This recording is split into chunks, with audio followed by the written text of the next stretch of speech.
সাবেক আইজিপি বেনজির আহমেদ সম্পর্কে একটা রিপোর্ট কালের কণ্ঠ প্রকাশ করেছে। সেখানে মূল যে খবর সেটা হচ্ছে গোপালগঞ্জে তার নিজ জেলা সাবানা রিসোর্ট নামে একটি রিসোর্ট করেছে ১,৪০০ বিঘা জমির উপরে। অত্যন্ত প্রাকৃতিক পরিবেশে এই রিসোর্টটা তৈরি করা হয়েছে।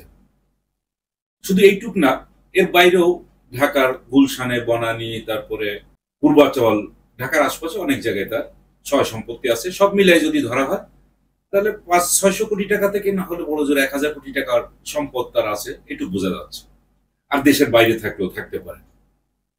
কিন্তু কথা হলো, এই যে প্রাকৃতিক পরিবেশে সাবানা রিসোর্টটা তৈরি করেছে, এটা করতে তাদের সময় লেগেছে কমপক্ষে ৮ থেকে ১০ বছর। এটা যখন তৈরি হয়েছে কারোর চোখে কি পড়ে নাই? কোনো সাংবাদিকের চোখে কি পড়ে নাই? এবং এটা প্রধানমন্ত্রীর নিজের জেলা গোপালগঞ্জেই এটা তৈরি হচ্ছে। প্রধানমন্ত্রীর কানেও কি এই শব্দটা যায় নাই যে তার একজন কর্মকর্তা, পুলিশের কর্মকর্তা, সাবেক আইজিপি বেনজির আহমেদের এত বড় সম্পদ এখানে তৈরি হচ্ছে? তিনি সর্বসাকুল্যে বেতন যে ৩৪ বছর দেখানো হয়েছে, সেখানে দেখানো হয়েছে যে তার বেতন সর্বসাকুল্যে ১,৮৪,০০,০০০, বড় জোর ২ কোটি টাকার মতো হইতে পারে। আর অন্যান্য যে সমস্ত উপহার আছে এগুলো তো আছেই। তো এইটাই হচ্ছে তার মূল ইনকাম যা দেখা যাচ্ছে। এর বাইরে তিনি এই কাজগুলো করেছেন। আর বেনজির আহমেদ কিন্তু খুব সাংবাদিক বান্ধব।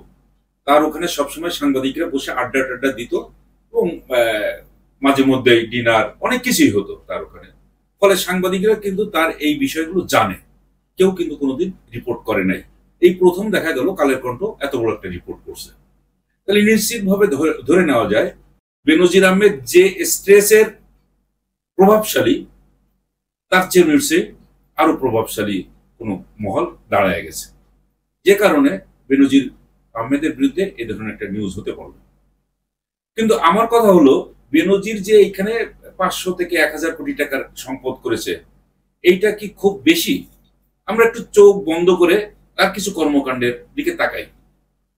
তিনি যখন ডিএমপি কমিশনার ছিলেন, সেটা হচ্ছে ২০১০ থেকে ২০১৫ সাল পর্যন্ত, বিরোধী দল বিএনপিকে দমন পীড়ন করার ক্ষেত্রে তার যে কূট কৌশল, এটার কাছে তো সমস্ত কৌশল সবকিছু হার মেনে যায়। প্রথমে তিনি পাদপিটে আসলেন ২০১৩ সালের ৫ মে। হেফাজতের একটা সমাবেশ শাপলা চত্বরে ছিল, সেটাকে তিনি রাতের আধারে গ্রেনেড ছুড়ে একেবারে তছনছ করে দিয়েছেন। এরপরে যখন আওয়ামী লীগ একেবারে দলীয় সরকারের অধীনে নির্বাচন করার জন্য সমস্ত আয়োজন করে ফেলেছেন, তখন এর বিরুদ্ধে বিএনপি আন্দোলন সংগ্রাম করছে।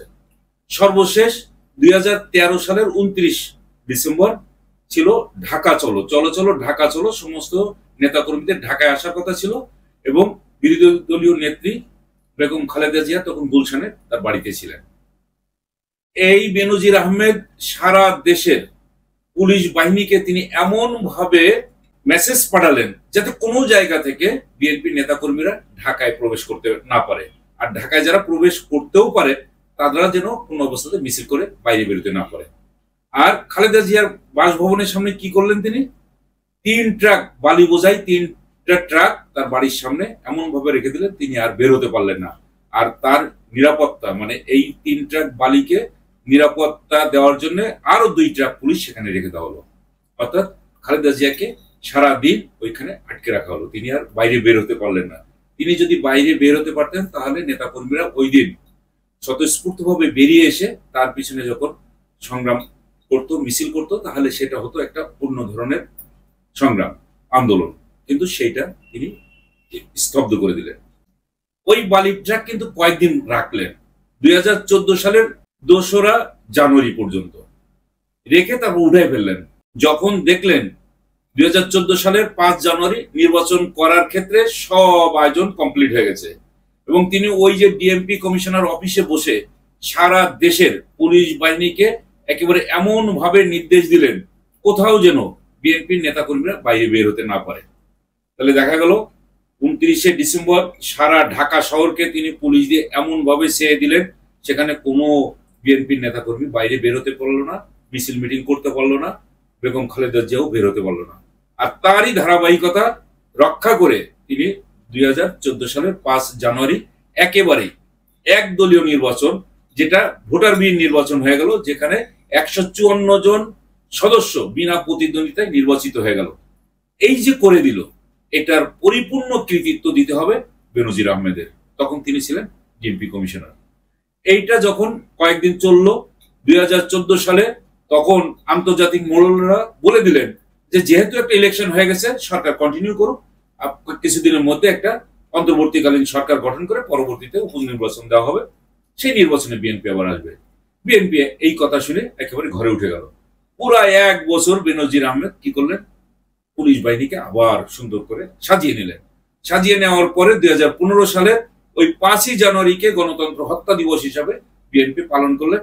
তখন ওই একই কেস করলেন বেনজির আহমেদ, যে সারা ঢাকা শহরে কিন্তু কোনো বিএনপি নেতাকর্মীদেরকে বের হতে দিলেন না। আর বিএনপি নেত্রী বেগম খালেদা জিয়াকে তার গুলশান অফিসে আটকাই দিলেন।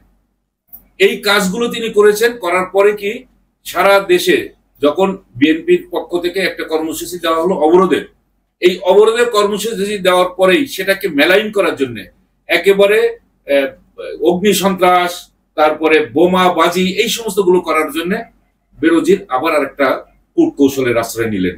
তার গোয়েন্দা সংস্থার লোক দিয়ে বিভিন্ন জায়গায় বাসে আগুন দেওয়া, ট্রাকে আগুন দেওয়া, বিআরটিসি বাস পোড়ানো, এই কাজগুলো কিন্তু গোয়েন্দা সংস্থার লোকজন দিয়ে করে তিনি বিএনপিকে একেবারে কোণঠাসা করে দিলেন। আর সেই সময় তিনি ওখান থেকে আবার র্যাবে যখন র্যাবের ডিজি হিসাবে চলে গেলেন, সেই র্যাবের ডিজি হিসাবেও কিন্তু তার একটা ভীষণ অবদান রয়েছে। তিনি যখন এই র্যাবের ডিজি হিসাবে বিভিন্ন জায়গায় যেতেন, তখন দেখা যেত সেই এলাকার থরথর করে কাঁপতো। আর সেই সমস্ত জায়গায় বিএনপির নেতা কর্মীরা থাকলে পরে তাদেরকে তিনি সেখানে ছো মেরে উঠাই নিতেন। এবং তার সময় যে হারে বলা হয়ে থাকে 6 থেকে 700 নেতাকর্মী গুম হয়েছে, এই গুম হওয়ার কারণেই কিন্তু র্যাবের উপরে যে স্যাংশনটা দেওয়া হয়েছে শুধুমাত্র এই কারণে। আর এই বেনজির আহমেদের উপরে স্পেসিফিক টেকনাফের কাউন্সিলর একরামুল হক হত্যার সুনির্দিষ্ট অভিযোগে তার বিরুদ্ধে কিন্তু স্যাংশনটা দেওয়া হয়েছে। উনি সহ আরো 7 জন র্যাবের কর্মকর্তার বিরুদ্ধে এই স্যাংশনটা দেওয়া হয়েছে। এখন দেখা যাচ্ছে যে এই স্যাংশন পাওয়ার পরও তিনি আইজিপি হয়েছেন। আইজিপি হওয়ার পরে তিনি রিটায়ারমেন্টে গেছেন 2022 সালে। এই দীর্ঘ সময়ে তিনি যে প্রভাব প্রতিপত্তি খাটিয়েছেন, তাতে তো এই 1000-2000 কোটি টাকার সম্পদ বানানো তার জন্য কোনো ব্যাপারই না। যে এই রাষ্ট্রটা যে একটা একেবারে মাফিয়া স্টেট, একজন ব্যক্তি যে কিভাবে ফুলে ফেপে মোটা হতে পারে, মোটা তাজা হতে পারে, তার উজ্জ্বল দৃষ্টান্ত হচ্ছে এই বেনজির আহমেদ। তার আর কোনো ব্যবসাপাতি নেই, কোনো কিছু নেই, সারা জীবন কিন্তু তিনি চাকরি করে গেছেন।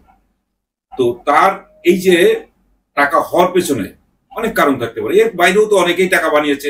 এস আলম গ্রুপ তো কোনো পাওয়ারফুল কোনো জায়গায় নেই, কিন্তু তারপরে দেখা যাবে যে এস আলম গ্রুপ কিন্তু এমন শক্তিশালী, তিনি তার হয়তো পকেটে এমপি মন্ত্রী রাখেনি, তিনি তার কথা মতো এমপি মন্ত্রীরা চলাচল করেন, তার কথার বাইরে কেউ কোনো জায়গায় যায় না, এরকম। তো এস আলম গ্রুপও তো এই সময় আমরা দেখছি যে ফুলে ফেপে মোটা তাজা হয়েছেন।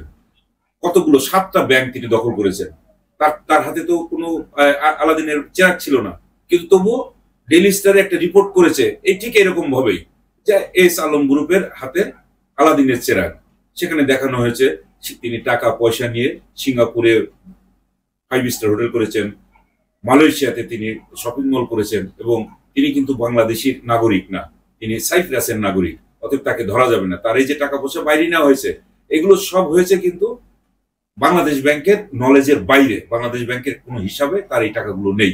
অর্থাৎ এখান থেকে তিনি কিভাবে এই ডলার পাচার করলেন, এরও কোনো হিসাব পাওয়া যায় না। কত বড় পাওয়ারফুল হলে পরে এই কাজগুলো হইতে পারে। এবং তার এই নিউজ যখন ডেইলি স্টারে ছাপা হয়, তখন যারা মূলত সংবাদ নিয়ে বিশ্লেষণ করেন বা বিভিন্ন খোঁজখবর রাখেন, তারা ভেবেছিলেন যে নিশ্চিতভাবে এস আলম গ্রুপের চেয়েও আরো কোনো শক্তিশালী গ্রুপ এখন মাথাচাড়া দিয়ে উঠেছে, যে কারণে এই খবরটা ডেইলি স্টার ছাপতে পেরেছে। ডেইলি স্টারের ঘাড়ের উপরে তো এতগুলো মাথা নেই যে এস আলমের বিরুদ্ধে এত বড় একটা নিউজ করবে। নিশ্চয়ই তাদের হাতে অন্য কোনো গ্রুপ থেকে এই খবরটা সাপ্লাই দেওয়া হয়েছে এবং তার ভিত্তিতেই অত্যন্ত সুনির্দিষ্টভাবে তারা এই নিউজটা করেছে এবং চমৎকার নিউজ করেছে। করার পরে কি হয়েছে, হাইকোর্টে যখন একজন লয়ার যে এটার বিরুদ্ধে রিট করলেন যে এস আলম গ্রুপের এই ঘটনা তদন্ত করে দেখাবো, হাইকোর্ট থেকে তদন্তের জন্য দুদককে নির্দেশ দেওয়া হলো, কিন্তু যখন অ্যাপিলেট ডিভিশনে গেল সেটা স্থগিত করে দেওয়া হলো। এটাই তো হচ্ছে দুর্নীতির যে প্রাতিষ্ঠানিকীকরণ। একেবারে আইন বিভাগ থেকেও এই কাজগুলো করা হচ্ছে, বিচার বিভাগ থেকেও এই কাজগুলো করা হচ্ছে।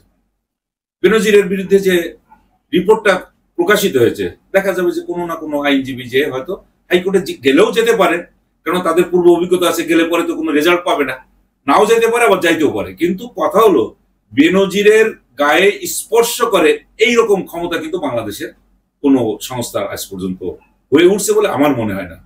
কেননা বেনজিরের কারণেই সরকার 2014 সালেও আসছে, 2018 সালেও আসছে এবং প্রচ্ছন্ন ইঙ্গিতে 2024 সালের 7 জানুয়ারি নির্বাচনেও বৈতরণী পার হয়ে গেছে। তো একটা সরকারকে যখন একটা ব্যক্তি এইভাবে সাপোর্ট দিয়ে যায়, তাহলে সে টাকা পয়সা যেগুলো বানাইছে সেই অবদানের, আমার তো মনে হয় সেই অবদানের কাছে 1000 কোটি টাকা কোনো টাকাই না।